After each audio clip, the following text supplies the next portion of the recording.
instead of having a Conservative Party that believes in conserving the countryside and having proper planning regulations, they simplified the planning regulations in this government. Very sensible thing to simplify the planning regulations, but a very stupid thing to simplify them in such a way that the developers got all the power. And if you want to resist something like Lovell's building and development in your area, in my village we have 8 proposals to build on green land, and we have a perfect brown site of a mill, which people can't afford. The developers don't want to develop that because it costs money. It is much cheaper for them to go onto the land that is green, and the village is up in arms about the fact that we are finding developers building in the wrong places where there's perfectly good brownfield sites available. And the reason for that is partially that the local authority has let us down by being so slow in producing its plan.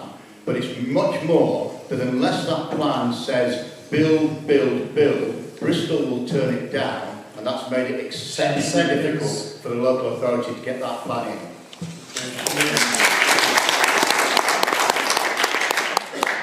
Alan?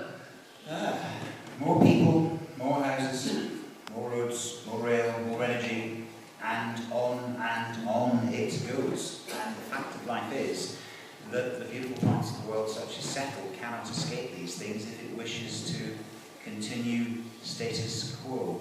I run a renewable energy business, and one of the key things that we do is we look at the most effective methods of generating energy at the cheapest possible costs and in the most efficient and effective ways, but equally the most or least cyclic. So, for example, we're not particularly enthusiastic about large wind turbines. We're not particularly enthusiastic about that scale of energy production. We don't like the unobtrusive things like ground source heating and air source heating. The fact is that we have to make some choices as to how we continue to exist, and we also have to make some choices with regard to the number of people that we are going to look after and have in this country. If we're going to allow everybody and anybody to come and stay in this country, and we are very much an oasis, it seems, of the desert, and this is very much an oasis of the country that we want to go, then people will want to come here. And I think the decision that we need to look at is how much you are prepared to accommodate that situation and what we should do. Thank you, Alan. Thank you very much. And Julian, will you focus on questions very much focused on your government's? Yes, strangely, yet another supportive government question.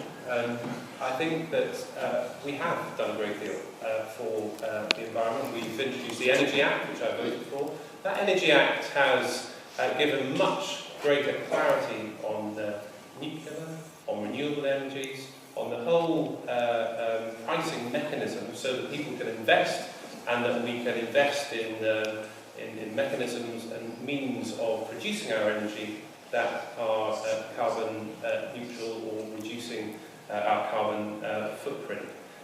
Locally, I talked earlier about the need to make the case for young people wanting to get on the housing ladder, to make the case for development.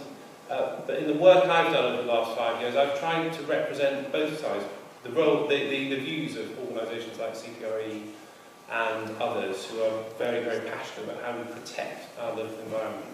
But I say again, we've got to balance that between the need for development and protection, and I'll continue to do that if I'm re-elected in the years to come, because it's vital we get that balance right. We're not going to be able to have it solely one way or solely the other. Thank you very much. And Jackie, here we go, 90 seconds. Well, very much that the Liberal Democrats believe that the natural environment, our green space, is very precious. We want to protect it for future generations. One of the things that we want to bring in as one of our 5 green laws is a nature bill. And there's various parts of that. We want to increase the amount of accessible green space for people to enjoy. We want to complete coastal path and increase the right to roam. We want to do designation of nature parks to protect accessible green space. We want to be looking at the whole issue of development on that green space, but other people have already mentioned that.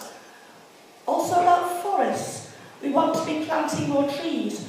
We've already planted 1 million trees, but we want to be planting even more and making forestry sustainable. We want to be planting about 750,000 a year to increase woodland cover because we've lost subdue to development. We also, especially for the bees, want to bring forward a package of measures to protect bees and other pollinators, including legal protection for bumblebee nests, and that's there within the clauses of this Nature Act. So very much we do feel that the environment is important and that we have to protect it, and we want to legislate for that in the next Parliament. Very good, thank you. Malcolm, your 90 seconds starts now. Yes, David Cameron famously declared that his government would be the greenest ever. I mean, the deceit really takes your breath away. We've gone backwards in terms of all of the environmental criteria that we understood, and the kind of strides that were made under the last Labour government in terms of global climate change agreements, bringing down carbon emissions, the introduction of more incentives for renewables, all of that, it feels like it's gone backwards. And in terms of the planning aspect, the National Planning Policy Framework has left a free-for-all for planning. I was speaking to a local planning officer and he said, at least before, when we had the planning rules in place, we knew where we were, but now nobody knows what the rules are. And it's just left this complete free-for-all, which is a licence for private developers to come in and pick off the easy greenfield sites, and communities up and down this constituency are fighting development after development as a result.